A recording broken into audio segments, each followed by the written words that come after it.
Functional area of cerebral cortex, their interaction और उसके बाद हमने देखना है functional area diencephalon, cerebellum and the limbic system. ये हमारा आज का टॉपिक है जो हम डिस्कस करेंगे। उसके बाद उन्होंने आपको आप फर्दर जाएंगे। सबसे पहले आपने सेरिब्रम को डिस्कस करना है। As I have written over here is that cerebrum हमारे पास न्यूरॉन से बना हुआ होता है।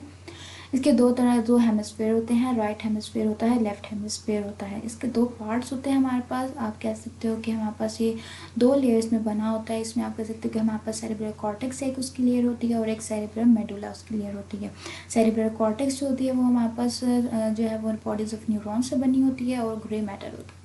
जबकि हमारे पास सेरेब्रम मेडुला जो होता है वो हमारे पास एक्सॉन्स ऑफ नर्व फाइबर से बना होता है, बंडल ऑफ फाइबर में होता है और ये हमारे पास वाइट मैटर में होता है। और इसकी आप कह सकते हो कि हमारे पास जो सेरेब्रम मेडुला है वो कॉर्पस कैलस में हमारे पास जो चीज़ है हमारे पास ब्रेन में होती है, जो लेफ्ट और राइट हेमिस्फीयर को आपस में कनेक्ट करती है। वो मेनली जो चीज़ है वो क्या कर रहा है, वो हमारे पास क्या है, वाइट मैटर है। Now we are going to discuss what is the cerebral cortex. But पहले हमने पढ़ा सेरिब्रम, फिर हमने देखा उसके कि हमारे पास सेरिब्रल कॉर्टेक्स है और सेरिब्रल कॉर्टेक्स और सेरिब्रम मेडुला हमारे पास दो तरह की चीज़ें थी। Now we are going to discuss the cerebral cortex. Now further cerebral cortex हमारे पास किस तरह का है, इसका फंक्शन क्या है और ये हम इसकी स्टडी क्यों करते हैं। They are the main reasons why we do studies or why we do this physiology of study. Now here is a picture. We can see that we have a motor area and sensory area. Let me discuss with you first of all what is the cerebral cortex. Cerebral cortex हमारे पास दो functional area होते हैं, somatosensory cortex area और उसमें हमारे पास मैंने बताया कि area 1 है और हमारे पास somatosensory area 2 है। As you can see in the picture above कि हमारे पास ये देखिए सोमैटोसेंसरी एरिया 1 है और सोमैटोसेंसरी एरिया 2 है। अब एरिया 1 से हमारे पास क्या लिंक है, इधर इन्होंने लिखा हुआ इंटर एब्डोमिनल, टंग, फिंगर, हैंड, शोल्डर, नेक, थोरैक्स, थाई, ये सारे के हमारे पास कौन से ये मसल्स हैं, इनकी हमारे पास नर्व्स आएंगी या उनकी जो भी मसल्स के हमारे पास जो भी सिग्नल्स आएंगे वो कहाँ आके सेंस होंगे, हमारे पास सोमैटोसेंसरी एरिया 1 में होंगे। उसके बाद उन्हें आपको बताया हुआ है कि आपके पास सोमैटोसेंसरी एरिया 2 है जिसमें आपके पास फेस, लेग, आँख, ये वो उनसे एरिया है जहाँ से नर्व्स आएंगी और आपके पास सोमैटोसेंसरी एरिया 2 में आके रीड होंगी। आपका जब भी we usually say that the brain has a somatosensory area, it is meant by the somatosensory area 1 क्योंकि हमारे पास मोस्ट ऑफ द नर्व्स जो होती हैं वो somatosensory area 1 में जो है वो स्टडी हो रही होती हैं, वहाँ पे जाके उनकी रीडिंग होती है। तो इसलिए हम ज़्यादातर somatosensory area who is calling just somatosensory area cortex, तो हमारे पास क्या होगा कि वो एरिया 1 को हम कह रहे हैं, एरिया 2 को कंसिडर नहीं करते हैं। इसी तरह हमारे पास here it is not mentioned, we have a associated somatosensory area over there, ठीक है, जिसका लिंक इन दोनों के अलावा भी इधर ऑक्सीपिटल लोब से, टेम्पोरल लोब से, फ्रंटल लोब से कहीं से भी आके सेंसेस आके यहाँ पे जो सेंस होती हैं, सेंसेस होती हैं, यहाँ पे आकर जो चीज़ें सेंस होती है उसे कहते हैं एसोसिएटेड स्मेटोसेंसरी एरिया। जो हमारे पास सेंसरी एरिया 1 के बिहाइंड होता है उसे हम स्मेटोसेंसरी एरिया, एसोसिएटेड स्मेटोसेंसरी एरिया कहते हैं। ये हो गया। उसके बाद आपने सेरिब्रल कॉर्टेक्स था उसमें आपने स्मेटोसेंसरी एरिया देख लिया। उसमें आपके पास सेरिब्रल कॉर्टेक्स में आपके पास मोटर एरिया भी होता है, यानी मोटर कॉर्टेक्स जिसे कहते हैं।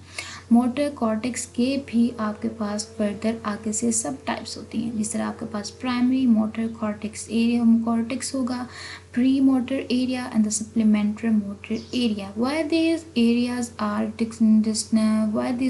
are made, why we divide every somatosensory cortex into different part, why we divide the motor cortex into different part, because every part of the brain has its own function and connections, ठीक है। Cerebral cortex में अब उन्होंने आपको बताया हुआ है कि आपके पास सेरिब्रल कॉर्टेक्स के हमारे पास पोल्स होते हैं, फ्रंटल, ऑक्सीपिटल, टेम्पोरल। आपने एनाटॉमी की क्लासेस ली होंगी, आपको पता होगा फ्रंटल जो आपका जो माथा होता है उसके वहाँ पे जो आपके पास ब्रेन का पार्ट होता है वो फ्रंटल होता है। At the back side of the head is the occipital and in the near your ear is the temporal lobe. Poles why do for the anatomical classification. Poles इसलिए होते हैं ताकि आप किसी भी चीज़ को स्टडी करना चाहो, आपके पास पोल्स, सर्फेसेस, बॉर्डर्स ये सब क्यों होती हैं, ताकि आप बहुत स्पेसिफिकली एक एरिया पे पहुंच जाओ जो आपने स्टडी करना है, जिसके बारे में आपने इन्वेस्टिगेशन करनी है। इस वजह से आपके पास पोल्स होते हैं, सर्फेसेस होती हैं, लोब्स होते हैं और बॉर्डर्स होते हैं। तो इसके आपके पास जो लोब्स आएंगे उसमें आपके पास फ्रंटल लोब होगा, ऑसिपिटल होगा, टेम्पोरल होगा, पैराइटल होगा। सर्फेसेस में आपके पास सुपीरियर मीडियल, आपको समझ आ जाएगी कि सुपर वाले ऊपर की सर्फेस है और जो दरमियान की तरफ है। इन्फीरियर लेटरल जो हमारे पास नीचे की तरफ है और आपके आउटर साइड की तरफ है, और एक हमारे पास जो सेंटर में होगी उससे हम क्या कह लेंगे, मीडियल सर्फेस कह लेंगे।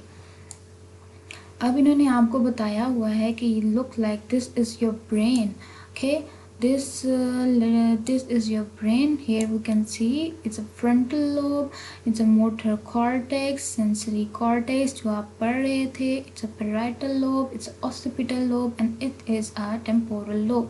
ये सारी चीज़ें जब हमने पढ़ी हैं वो यहाँ पे हैं। Now the function of these every of these lobes is this described over here and in this picture you can think highly performed functions are done in the frontal lobe। You can say that हमारे पास जितने भी highly controlled functions होते हैं, जैसे कि thinking होगी, planning होगी, problem solving होगी, emotion हो गया, behavioral control हो गया, muscle movement होगी, personality होगी ये सारा उन्होंने आपको क्या बताया हुआ है, फ्रंटल लोब में उन्होंने बताया हुआ है कि ये सारा आपके यहाँ पे फ्रंटल लोब में होता है। मोटर कॉर्टेक्स स्पेशली आपके पास उन्होंने बता दिया कि मूवमेंट कंट्रोल करना मोटर कॉर्टेक्स का काम होता है। सेंसरी कॉर्टेक्स है, ज़रूरी बात है, इसका मतलब जो है ये सेंसेस से रिलेटेड होगा। पैराइटल है, perception, making of sense of the word, spelling, और इसमें आप कह सकते हैं कि आपकी लैंग्वेज स्किल्स जो होती हैं वो इसमें आ जाती हैं। नीचे आपके पास उन्होंने बता दिया ऑसिपिटल लोब विजन के लिए है, टेम्पोरल आपके पास मेमोरी, अंडरस्टैंडिंग और लैंग्वेज के लिए आ जाता है ये आपने देख लिया। अब ये उस बस वही है, आपने जो पिक्चर में देखा है ये वही बातें लिखी हुई हैं। There is no need to be discussed over here. Furthermore, now discuss the brain in a detail. Look like there is a motor area and there is a sensory area. It is a primary, when you will read your book you will get to know that there is a central sulci which is located over this location. So it divides the brain into anterior and the posterior part. Now the interior part consists of the motor area while the posterior part is consist of the sensory area. Look, there is a somatic association area about which I have talked to you in my previous slides. Here is a somatosensory area 1. Here is somatic association area. Now primary motor cortex area, premotor area and supplementary area जो आपने ऊपर motor cortex की sub division में पढ़ा था। अब primary motor cortex आ गया, उन्होंने आपको बताया उसका मेन काम क्या होता है कि मूवमेंट ऑफ मसल्स को कंट्रोल करना होता है। मूवमेंट ऑफ मसल है उसको कंट्रोल करना होता है, इस यहाँ पे जितने भी तकरीबन मसल्स आते हैं उनकी मूवमेंट को कंट्रोल किया जाता है। ये हो गया। अब वह you will be seeing that there are the numbers written over here 1 2 3 5 6 7. These are the number which are given according to the Brodmann's area. Sorry, I forgot to add details about it, but let me tell you it is a Brodmann area in which makes the brain divided into about 50 parts. Her area का अपना एक number है, जैसे कि आपके पास ये area है, इसका 7 है, इसका 5 है, या 1 2 3। अब हर एरिया का अपना है नंबर है। अब नंबर से क्या मतलब है कि 1 2 3 नंबर है, यहाँ पे क्या कंट्रोल हो रहा होगा, यहाँ पे 5 है तो इसका क्या होगा, आप सिंपल ब्रेन का एरिया नंबर बता के भी आप बता सकते हैं कि यहाँ पे कंट्रोल क्या हो रहा है। Sorry but let me tell you, the Brodmann area classification is very important to study because it is important for question answers, MCQs. Now the primary motor cortex हम क्यों पढ़ते हैं? It is a part of the frontal lobe and do motor function. Motor function करता है, it control muscle and their movement by the analysis of the sensory message and draw a pattern of each muscle which contributes to its own direction and strength of muscle. अब जैसे ही हमारे पास कोई भी आपने क्या किया है कि जी आपने किसी चीज़ को देखा है, when you see something you want to grab a charger, तो आपके पास जो है आपके जैसे ही आपके सेंसरी एरिया में जाता है, वहाँ पे मैसेज जो है वो रीड होता है और मोटर एरिया में वो आपके क्या करता है कि आपके जितने मसल्स हैं हैंड के, शोल्डर के और आपके हैंड के, शोल्डर के, आर्म के, इन सब को आपस में कोरिलेट करता है, उनका पैटर्न बनाता है so that you could be able to pick up the charger. So ये इनकी बात बताई है उन्होंने कि आपके पास कोई भी सेंसरी मैसेज आता है तो एक पैटर्न बनता है, सिर्फ एक मसल नहीं, एक मूवमेंट कंट्रोल होती है जो आपके पास प्राइमरी कॉर्टेक्स एरिया में ये होता है। Now the pre motor area, sorry for the spell over here, pre motor area मैंने बताया हुआ है, it is in close association with the primary motor area cortex but the nerve signal generated a pattern of muscle movement is more complex here. Interior part of pre motor first develop, पहले आपका क्या करेगा आपके पास सबसे पहले क्या हुआ, sensory जो है आपके पास सेंसरी एरिया में आपके पास मैसेज आया, उसके बाद उन्होंने सेंस कर लिया, उन्होंने मोटर एरिया को दे दिया है अपना मैसेज के अब आपने इस हिसाब से अपनी मूवमेंट जो है वो मूवमेंट के लिए आपने अपने सिग्नल जनरेट करने हैं। प्री मोटर एरिया, अब जैसे कि आपने मैंने बताया था चार्जर ग्रैब करना है, तो उन्होंने आपको बताया है कि सबसे पहले क्या होगा कि उसकी इमेज बनेगी आपके माइंड में, पहले इंटीरियर पार्ट उसकी इमेज बनाएगा कि मैंने अगर चार्जर ग्रैब करना है तो कौन कौन से मेरे मसल्स होंगे, आपके फ्लेंजेस के मसल होंगे, आपकी रिस्ट के मसल इन्वॉल्व होंगे, आपकी पाम के मसल इन्वॉल्व होंगे, आपकी आर्म के मसल्स इन्वॉल्व होंगे। तो इन सब मसल्स की इन्वॉल्वमेंट को वो पहले अपने आप में क्या करेगा, उसको इमेजिन करेगा। उसको इमेजिन करने के बाद क्या होगा कि उस तरह के सिग्नल्स जो हैं वो जो होंगे वो उस तरह के सिग्नल्स जो होगा, फिर उन्होंने बताया the posterior part of the pre motor cortex image excites a pattern of muscle activity required. अब पहले इमेज बनी, अब वो क्या करेगा, पैटर्न बनाएगा इन सब को एक्साइट करने के लिए। एक्साइट करने के लिए क्या होगा कि ये वाला मसल कॉन्ट्रैक्ट करना है, ये रिलैक्स करना है, इस जो भी वो अपना पैटर्न बनाएगा वो क्या करेगा, बनाएगा। जैसे कि हम क्या कहते हैं ब्लूप्रिंट बना लेते हैं, एक किस्म को अपना ब्लूप्रिंट बना लेगा और क्या करेगा आपके पास जो आपके पास प्री मोटर कॉर्टेक्स एरिया है उसको सेंड कर देगा और वहाँ से आपके पास जो भी इमेज सिग्नल्स जनरेट होंगे वो जाके आपके मसल्स पे एक्ट करेंगे और फिर उसके as a result you will be able to pick up the charger. Now what is a need of the supplementary motor area, इसके हमारे पास ट्रोफोग्राफिकल ऑर्गेनाइजेशन अभी कंफर्म नहीं है। Like how we divided the brain into a primary motor cortex area, premotor area and the supplementary motor area. It is divided according to the graphical topographical organisation. यहाँ इस location में ये आया है और ये मसल कंट्रोल हो रहे हैं, इन सब का क्या काम है, क्यों करते हैं, उस हिसाब से उनको अरेंज किया गया है। इसकी जब भी एक्साइटेशन होगी ट्रोफोग्राफिकल उन्होंने ये किया था कि सबसे पहले क्या करते हैं कि आप उसको क्या करते हैं, इस एरिया को आप क्या करते हैं एक्साइट करते हैं, इलेक्ट्रिक सिग्नल पास करते हैं। एज अ रिज़ल्ट जो उसके रिज़ल्ट आते हैं, जो उसका बिहेवियर होता है, जो उसके हिसाब से आप क्या करते हैं उसको primary why is it called primary, because everything is going to be happen over there. आपके पास हर मसल यहाँ पे रिस्पॉन्ड करेगा ना। उसके बाद आपके पास pre motor area, why it is pre motor area, because उसने in association with the primary motor area काम करना है। इसी तरह आपके पास सप्लीमेंट्री मोटर एरिया, बिकॉज ये आप खुद से कुछ नहीं कर सकता, सप्लीमेंट्री है ये। सप्लीमेंट्री यू नो ना what is meant by supplementary, तो बट इसलिए उन्होंने कहा हुआ है कि stimulation to this area cause the excitation of the bilateral contraction instead of unilateral. There are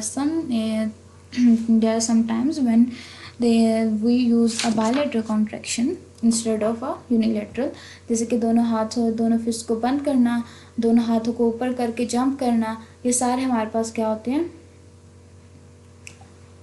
हमारे पास सप्लीमेंट्री मोटर एरिया की वजह से रिएक्शन हो रहे होते हैं।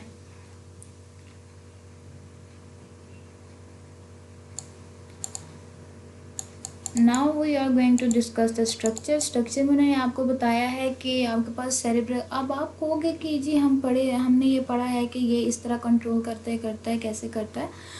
तो आपने, जैसे मैंने आपको बताया था, cerebral cortex is made of the neural body से बना होता है। इसकी 6 लेयर्स होती हैं, मॉलिक्यूलर लेयर्स होती हैं, जो हमारे पास फ्लैट डेंड्रिटिक सेल्स होते हैं, हमारे पास मैसेज को एनालिसिस कर सकते हैं, वो हमारे पास आ जाते हैं। फिर हमारे पास एक्सटर्नल ग्रैनुलर लेयर आ जाती है, इसमें हमारे पास short axon 1 is for is a Roman number. आप layer 1, layer 2, layer 3, layer 4, layer 5 और लेयर 6, ये हमारे पास 6 आ गई हैं लेयर्स। इनमें हमारे पास 6 तरह के न्यूरॉन्स होते हैं और हर न्यूरॉन का अपना एक स्पेसिफिक फंक्शन होता है। नाउ इंट्रोडक्शन ऑफ हमारे पास कॉर्टेक्स। अब आपने पढ़ लिया कि जी सेंसरी, मैंने आपको बताया कि आपके पास मसल है, उसको आप जैसे भी आपने अपनी फिंगर को टच किया किसी चीज़ के साथ, तो आपके कॉर्टेक्स में कैसे गई, सेंसरी कॉर्टेक्स में वो कैसे गई, फिर सेंसरी कॉर्टेक्स से वो अपने मोटर कॉर्टेक्स में कैसे गई, फिर मोटर कॉर्टेक्स से वो स्पाइनल कॉर्ड में दोबारा आके या हमारे मसल्स को कैसे उसने एक्ट किया। ये सारा हमारे पास क्या होता है, इंटरेक्शन होता है। आपने फंक्शन सबके पढ़ लिए कि सबके फंक्शन क्या होते हैं। आपके पास फ्रंटल, जैसे आप रिवाइज करें तो सबसे पहले मैंने फ्रंटल बताया था। फ्रंटल में आपके पास हाईली परफॉर्म फंक्शंस आते हैं, जैसे कि आपके पास थिंकिंग हो गया, परसेप्शंस हो गया। उसके बाद आपके पास हॉस्पिटल में विजन होता है, टेम्पोरल में आपकी हेयरिंग होती है, लैंग्वेज होती है, स्पीकिंग कैपेबिलिटीज़ होती हैं। और आपका कौन सा रह गया, पेराइटल रह गया, और उसमें आपके पास यानी ये आपके सारे लॉब्स हैं जिसके आपने पढ़ा था, वो उनके आपने फंक्शंस पढ़ लिए थे। Now how they are correlate, वो अपने एक दूसरे के साथ कोऑर्डिनेशन कैसे करते हैं। तो कोऑर्डिनेशन के लिए उन्होंने बताया हुआ है कि आपके पास क्या होता है कि 6 लेयर के आपके पास न्यूरॉन्स होते हैं, जो आपके पास लेयर 1, 2 और 3 में, लेयर 1 में आपके पास मॉलिक्यूलर थे, 2 में आपके पास ग्रैन्युलर थे, जो आपके पास शॉर्ट एक्सॉन्स होते हैं, और 3 में आपके पास पैरामिटल थे। तो ये क्या होते हैं कि ये क्या करते हैं कि इंट्रा कॉर्टेक्स सिग्नल ट्रांसमिशन। अब इंट्रा कॉर्टेक्स सिग्नल ट्रांसमिशन से आपका क्या मतलब है, उसका ये मतलब है कि फ्रंटल से ऑसिपिटल लोब में जाना है, ऑसिपिटल से प्राइटल में जाना है, प्राइटल से टेम्पोरल में जाना है, या फिर राइट हेमिस्फीयर से लेफ्ट हेमिस्फीयर में जाना है, या फिर आपने सेंसरी एरिया से मोटर एरिया में जाना है। तो ये सारे जितने भी आपके पास मैसेज होंगी, ट्रांसमिशंस होगी सिग्नल्स की, वो आपकी किन न्यूरॉन्स के थ्रू होगी, जो आपके पास लेयर 1 में, लेयर 2 में और लेयर 3 में है।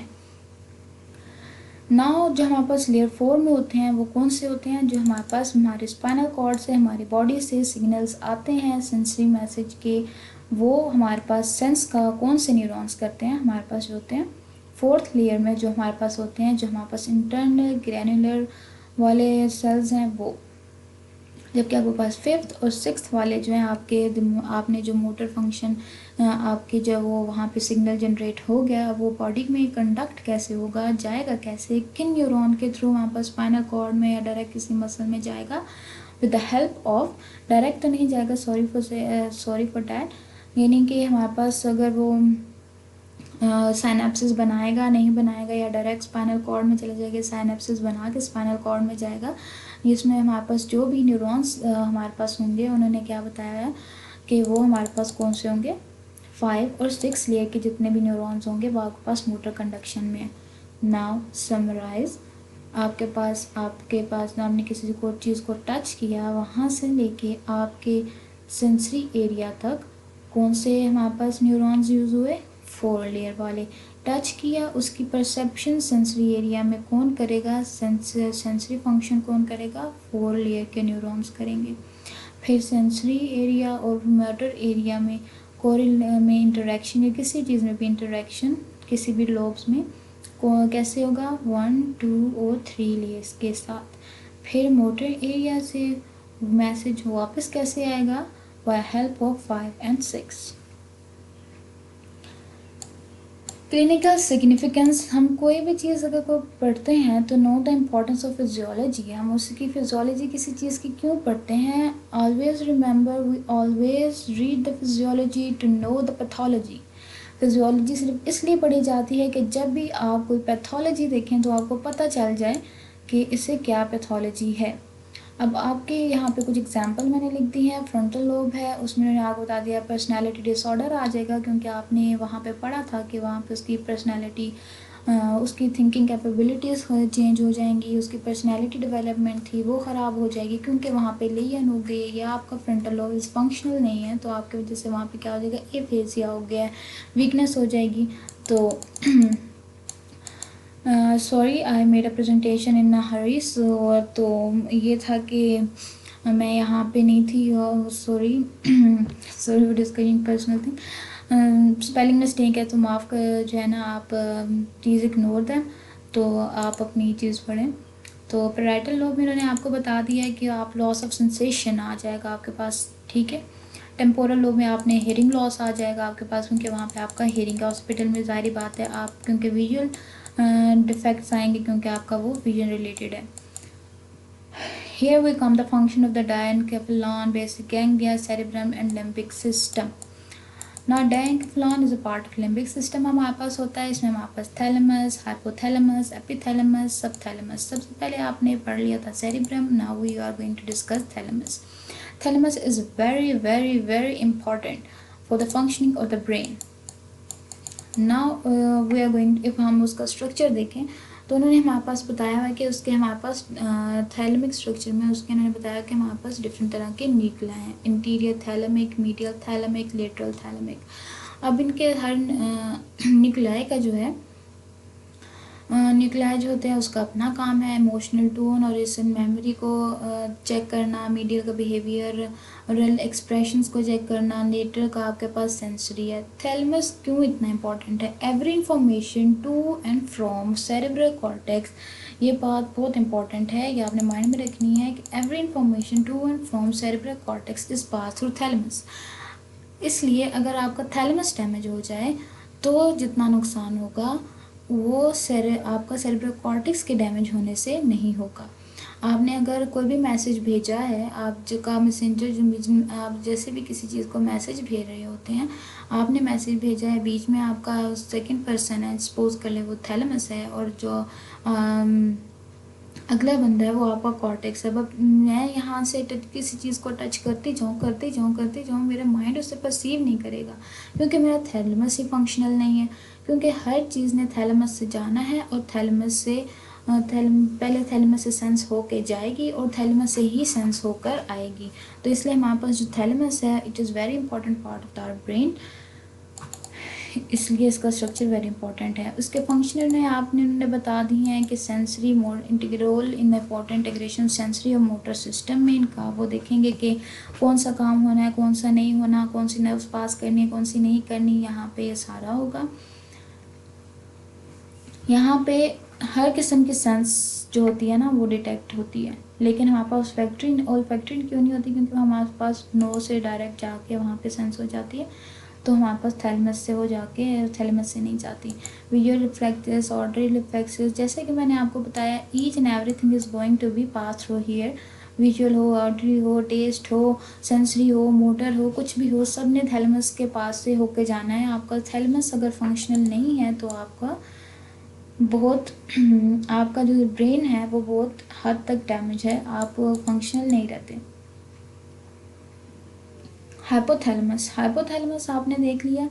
हाइपोथैलेमस में क्या आ जाता है कि इसका अपना ऑटोनॉमिक फंक्शन होता है, खुद को जो हमारे पास क्विक रिजल्ट्स हमने देने होते हैं वो कैसे आते हैं, जो भी आपने पहले सिमेटिक ऑटोनॉमिक पढ़ा हुआ है, तो उसमें ना आपके पास जो क्विक रिजल्ट्स होते हैं वो आपके पास हाइपोथैलेमस से जनरेट होते हैं, आगे फर्दर ब्रेन में जाके वो भी रीड नहीं हुए होते।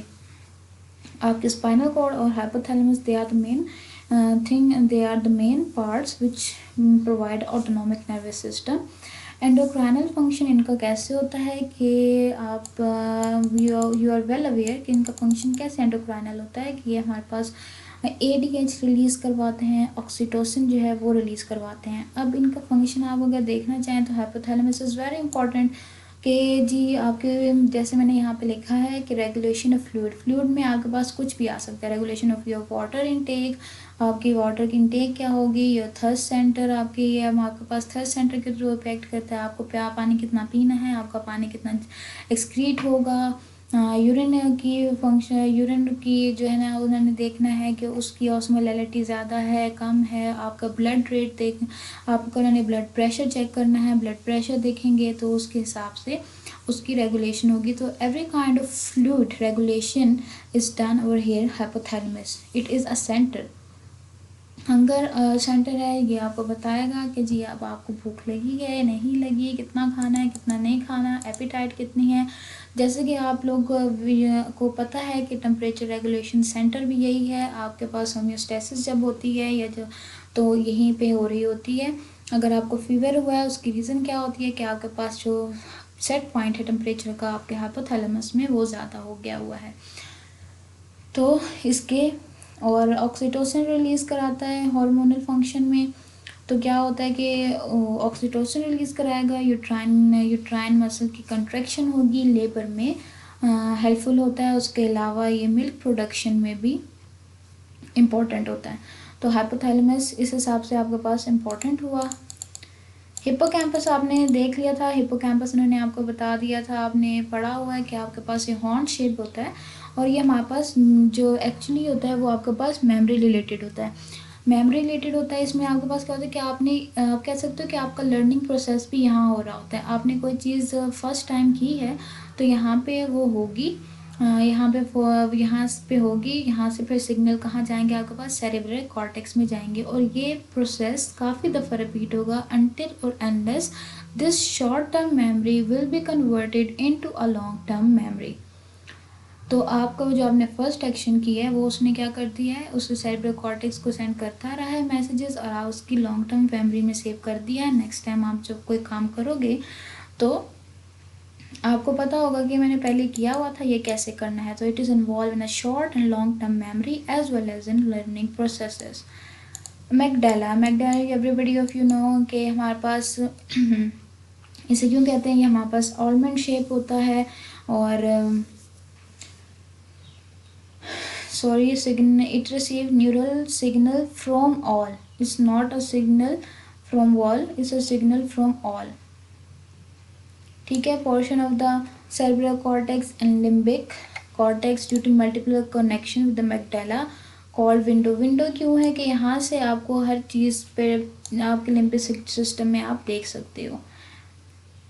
एमेगडेला अब आपके पास सिग्नल ट्रांसडक्शन करता है किस back into some cortical area, into hippocampus, into thalamus. आपके पास कॉर्टिकल एरिया में होगा सेंसेशन भेजने के लिए, हिप्पोकैम्पस में लर्निंग के लिए, मेमोरी के लिए, थैलेमस के लिए थैलेमस में भेजेगा आपके पास कि आपके वो जो भी फंक्शन है कि इसको मोटर या सेंसरी फंक्शन डिटेक्ट करना है कि नहीं करना है, और हाइपोथैलेमस में भेजेगा कि आपने उसका रेट हार्ट रेट करना है, आपने कंट्रोल करना है, या गैस्ट्रिक मोटिलिटी रेट कंट्रोल करना है, या फ्लूइड इनटेक कंट्रोल करना है।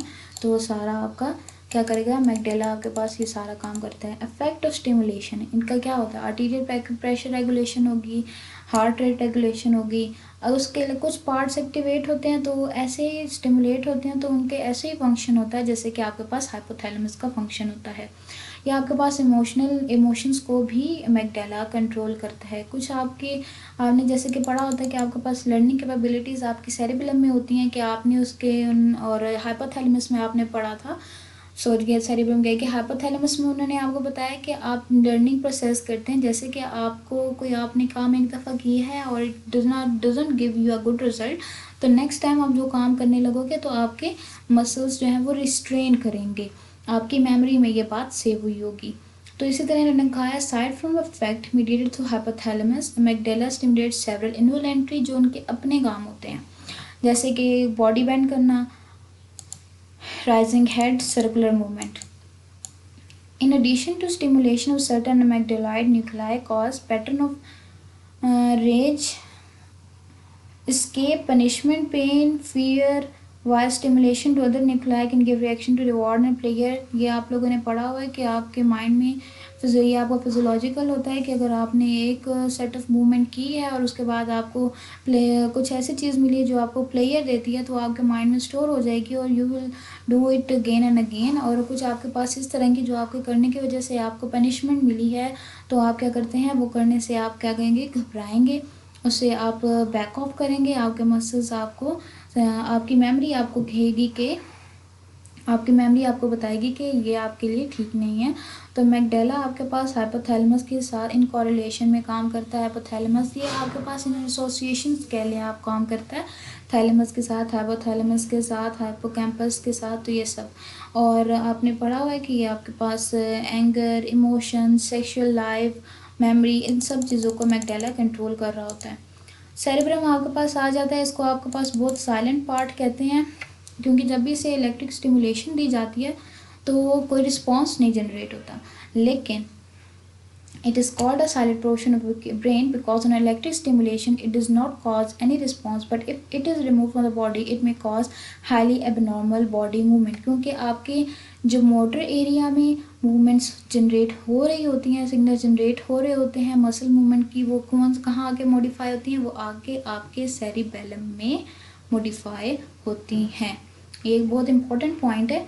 तो इसलिए इन्होंने आपको यही बताया हुआ है कि cerebrum compares the actual movement as depicted by the peripheral sensory feedback information with the movement intended by the motor system. अब आपने आपका यहाँ से सिग्नल गया है, ठीक है, आपके सेंस, आपने यहाँ से किसी चीज़ को टच किया, कुछ भी किया, आपका सिग्नल गया आपका, और फिर उसके बाद आप मोटर एरिया ने उसके रिजल्ट में एक मसल कॉन्ट्रैक्शन के लिए सिग्नल जनरेट किया कि ये आपके पास एज अ रिजल्ट एक्टिविटी होनी चाहिए। अब वो कंपेयर करता है हमारा सेरिबेलम कि अब मैंने टच किया है तो अब मुझे हाथ कितनी स्पीड से पीछे करना है, ये कौन चेक करता है, ये हमारा सेरिबेलम चेक करता है। जनरेट हमारे पास हाथ पीछे करने वाली मोटर सिग्नल्स जनरेट हुए होते हैं हमारे पास ब्रेन में। अब अगर मैंने हाथ जर्की मूवमेंट देनी है, मेरा ब्रेन जो है वहाँ पे ये एनालिसिस हुआ है कि नहीं मुझे थोड़ी स्लो मूवमेंट देनी है, तो यहाँ पे सेरिब्रम में आएगा, वो यहाँ पे काउंटर चेक होगा, दोबारा सिग्नल जाएगा कि आपने स्ट्रॉन्ग मूवमेंट देनी है, तो वो होगा। इसी तरह हर चीज़ की आपका वो देखेंगे कि इंक्रीज़ करनी है परसेंटेज प्रोपोर्शन की डिक्रीज़ करना है, तो इन दोनों को काउंटर चेक करके, इन दोनों को बैलेंस करके, तो फिर हमारा रिस्पॉन्स जनरेट होता है। इसीलिए जिन पे अगर आपको कह रहे हैं कि अगर आप किसी पेशेंट का सेरिबेलम रिमूव कर दें तो उसकी मूवमेंट्स बहुत ही इनअप्रोप्रिएट सी होंगी, बैलेंस्ड नहीं होंगी, कुछ करना कुछ चाहेगा आपको और होता कुछ होगा। उसने अगर पाँव आहिस्ता से उठाना है जल्दी उठेगा, और थोड़ा छोटा कदम लेना है बड़ा कदम उठेगा, हाथ को तेज़ी से खींचना है तेज़ी से नहीं खींच सकेगा, स्लो खींचेगा, या अगर कोई चीज़ स्लो करनी है तो वो क्या होगा कि फास्ट होगी। तो ये हमारे पास जो है ना एबनॉर्मल मूवमेंट्स आ जाती हैं सेरिबेलम अगर फंक्शनल ना हो तो। ये देख लें कि उन्होंने बताया हुआ है कि regulation of the muscle tone, coordination of the skilled voluntary movement, ये हम आपके पास सेरिबेलम है, इसका आपके पास पोस्टीरियर लोब है, ये आपका इंटीरियर लोब है, ये आपके उसकी ब्रेन स्टेम की तरफ होता है या आउटवर्ड होता है। Maintenance of the balance of control movement of eye, तो ये हमारे पास actually it is responsible for the control movements. Everything is has been studies, overview मैंने सबका ही हो गया है। अब बेसल गैंग्लिया आ गया। बेसल गैंग्लिया में हमने आपके पास क्या बताया हुआ है कि ये आपके पास इनक्लोज खुद ये फंक्शनल नहीं होते, but they work in a close association with the cerebral cortex. Basal ganglia ने हमारे पास कहा है कि मोस्टली जो हमारे पास जैसे थैलेमस से हमारे पास कितने सिग्नल्स जो हैं वो थैलेमस से पास होते हैं, यानी कि वहाँ पे रिसीव भी होते हैं, इनपुट भी आती है और आउटपुट भी आती है। इसी तरह बेसल गैंग्लिया भी हमारे पास इनपुट सिग्नल सेरेब्रल कॉर्टेक्स से लेता है, जबकि थैलेमस हमारे पास इनपुट सिग्नल कहीं से भी ले सकता है और return almost of their output signal to back to cortex. और जबकि थैलेमस का कुछ भी हो सकता है, वो आपके पास सिग्नल आपके पास ब्रेन स्टेम से भी लेता है, सेरिबेलम से भी लेता है, और मेडुला ऑब्लिगेंटा से भी लेता है, और सेरेब्रल कॉर्टेक्स से भी लेता है। लेकिन बेसल गैंग्लिया जो मोस्टली होते हैं वो आपके पास कहाँ से ले रहे हैं, वो आपके पास सिग्नल्स ले रहे हैं कॉर्टेक्स से, मेजोरिटी ऑफ दैम। अब हमारे पास गैंग्लियाज जो हमारे पास उन्होंने बताया हुआ है, उन्होंने हमारे पास बताया हुआ है कि हमारे पास they are different type of the nuclei which are located, लेकिन जो बहुत मेन टाइप्स होती हैं जो ज़्यादा डिस्कस होती हैं वो कोडेट न्यूक्लियस होते हैं और पिटामेंस होते हैं। यहाँ I have attached a picture over here for your